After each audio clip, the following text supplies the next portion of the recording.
नाशिक जिल्ह्यातील इगतपुरी तालुक्यात लाचलुचपत प्रतिबंधक विभागानं मोठी कारवाई करत 48,000 रुपयांची लाच स्वीकारताना ग्रामसेवकासह तिघांना अटक केली आहे.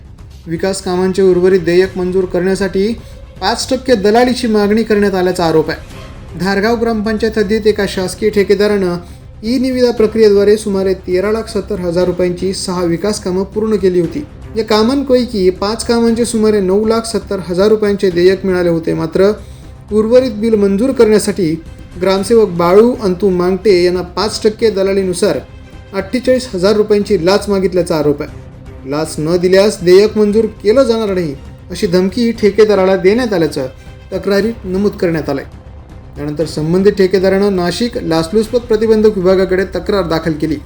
पडताळणीत लाचेची मागणी झाल्याचं निष्पन्न झाल्यानंतर एसीबीच्या पथकानं घोटी परिसरात सापळा रचला. या कारवाई दरम्यान ग्रामसेवकानं सरपंचांच्या पती पांडुरंग पुंजारा यांना लाच स्वीकारण्यासाठी पुढे केलं. त्यानंतर खासगी व्यक्ती शांताराम पादीर याच्या मार्फत 48,000 रुपयांची लाच स्वीकारताना एसीबीच्या पथकानं तिघांनाही रंगेहात पकडलं.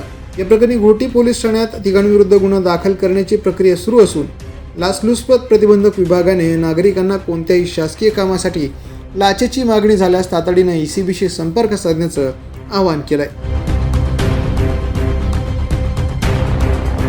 द पोलीस न्यूजसाठी अशरफ खान, नाशिक.